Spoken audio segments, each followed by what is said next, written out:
And welcome back to another episode of FHM 6, Bonanza, the Hartford Whalers series that I did starting last week, starting in 1979-1980 season, moving forward. So I should tell you that in the last few days, I had been playing some games off the stage. You saw the 4-3 win over here, Hartford over Minnesota. Since then, they went to Pittsburgh and won 3-1 after giving up a goal, and then actually they scored the first three and then gave up a goal at the end. What I was thinking of is the next game, Chicago, where they played and won 5-1, where they gave up the first goal and then scored five unanswered. Gordie Howe had a pretty good game. Has been having good games, as you will see. He's been contributing very well to the club. Then they went to Buffalo and played a 5-5 tie. Made a nice comeback in the third period. Gordie Howe got his fourth goal in that game, and that made it 5-4 with a little under 3 minutes to go. But Bill Haight, I guess you could say that's his name, scored a goal, came back, and they got the 5-5 tie. Then they play their home opener in Springfield because in real life the Hartford Civic Center had been hit by a blizzard. They played at Springfield and destroyed the LA Kings by a score of 8-2. Gordie Howe picked up a couple of goals in this game, one in the first period, one in the second. He's got 6 goals, despite the fact that at this playing he was 53. So Gordie Howe just playing above himself right now. So tonight we go in and we play the New York Islanders in, as my mother would like to say all the time, Long Island. So we're gonna go ahead and start up this game, and you'll watch it like I do. You got John Garrett in goal. He's been hot, a save percentage of 910. Billy Smith in goal for the Islanders, and his save percentage so far 870. The go-to players for each team: Mark Howe, 1 goal, 2 assists. Dennis Potvin, 1 goal, 1 assist. So the computer thinks these will be the go-to players. What about Gordie Howe, who's picked up all those goals? So we're going to drop the puck and start this game. We'll probably do like a game of a week, where I will sim games for most of the week and then do a game of the week, like a Saturday night game or whatever day they play the first time after Saturday night. That's how we'll do this. So the Islanders shooting the puck a lot. They are up 6-2 in the first 5, now 7-2 in the first 6 minutes of play. And play will stop when we have a goal scenario here. No penalties yet. But the Islanders just out shooting Hartford at will here so far in the early going. And we're at the midway point of the first period. Still no penalties, still no goals. Hartford came back at a couple of shots. Now they've got on a 5-shot roll. They're only being outshot 9-7, but we have a goal here. And it goes to Garth McGuigan of the Islanders, and it's 1-0, 7:39 left in the opening period. Penalty against Hangselman. So New York with the power play, and they could go up, but Rogers makes it a 2-man advantage now for New York. See if they can get their power play going. And Garth McGuigan picks up a penalty for the Islanders. So that pretty much kills that off, and now Hartford will have a delayed power play for a few seconds. Neither team scores on their power play chances. 2 minutes left in the period. Still 1-0 Islanders. 20-10. That's the end of the first period. Your score 1-0 Islanders. They have 19 shots on goal to Hartford's 10. We'll start with the second period. So Hartford having troubles finding the puck in the net. being outshot now 22-10. And in real life, New York was a very good team at this point. They went to several playoffs in a row, winning the Stanley Cup a whole bunch of times in a row, starting in the 79-80 season, which we're playing now. So this will be a real test for Hartford. And again, we have this long stretch where there are no goals or penalties.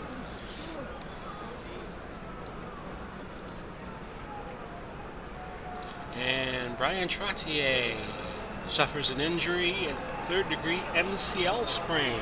Ouch. We're midway through the second period, and it's still 1-0. We'll see what happens. Hartford getting outshot bad now, 27-12. They get a goal here, it'd be nice, and they do. Byron Shutt. Assists from Gordy Roberts and Gordie Howe, the two Gordies. And we're at level pecking again at 1-1, 7 minutes left in the second period. Quickly, the Islanders come back. And they get one. Bob Bourne. Assists from Bob Nystrom and Jean Potvin. Jean Potvin. And it's 2-1. Yeah, I'm a Floridian. Sometimes I forget to turn my French on. So as soon as Hartford scored, the Islanders scored to take the lead. We have a penalty against Mike Bossy. I guess he was being a little too bossy. He was a great player on those Islander teams. Hartford on the power play. Billy Harris is going to make it 2 men. 2 men in the box. 5-on-3 for Hartford.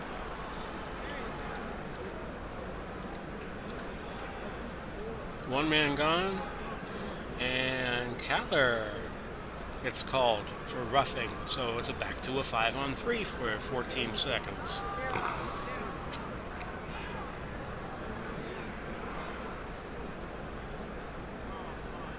Islanders going to score a shorthanded goal. That would be a backbreaker. Score! Andre Lacroix. Assist by Mark Howe. And we're tied 2-2. 2 minutes left in period number 2. Hartford getting a lot of shots off now. It's 29-20 on shots. Hartford was down 2-1 on shots at one point. And that's your second period. You score now 2-2. Go to period number 3. Could Hartford do the unthinkable and beat the Islanders? I didn't think they'd be doing this well. Only one tie blemished against their record so far. You get another tie here with the Islanders. That's got to be considered a moral victory. Andre Lacroix got called for tripping. 2 minutes in the sin bin for him. Islanders getting more shots on goal as of recently. It's back out to about a 15-shot differential. 37-22, 38-22. You're getting the bulk of the shots.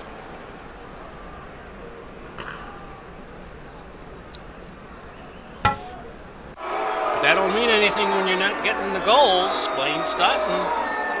Assist from Mike Rogers. And it's 3-2. The Hartford Whalers leading the Islanders with 11 to go in the third period. Islanders look like they might come right back. They do!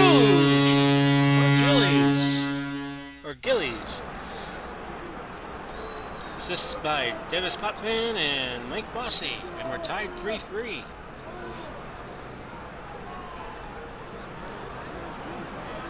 Gordy Roberts of Hartford called for high sticking. He'll sit for 2 minutes. And the Islanders have a power play and a chance to take the lead. 41 shots, 45 shots on goal now.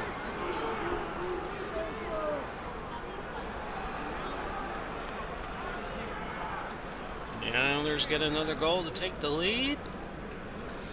The answer is forthcoming. Any moment now. There it is. Potvin puts it home, and it's 4-3.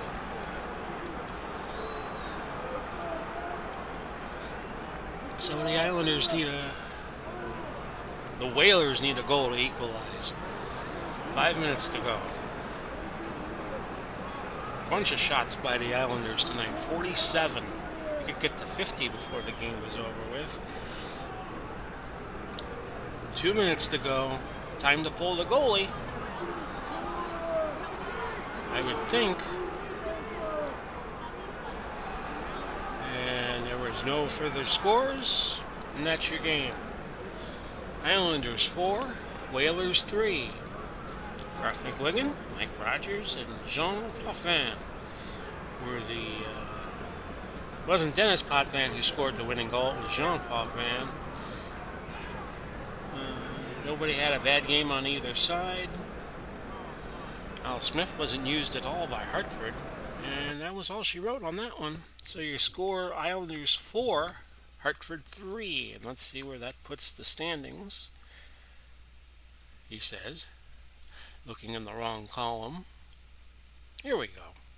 So Hartford is still leading in the Norris Division, the Wales Conference Norris Division, with 9 points. Montreal at 5, Red Wings at 5, the Kings at 5, the Penguins at 2, and the New York Islanders 3-2-0. So I was expecting things not to go so smoothly for Hartford in this game against the Islanders, but they only lost by a goal, so that kind of encourages me. So I hope you enjoyed today's brief little soiree into hockey, and I hope you enjoyed it. We back in a few days with another game. Until then, I'll talk to you soon. Bye-bye for now, everybody.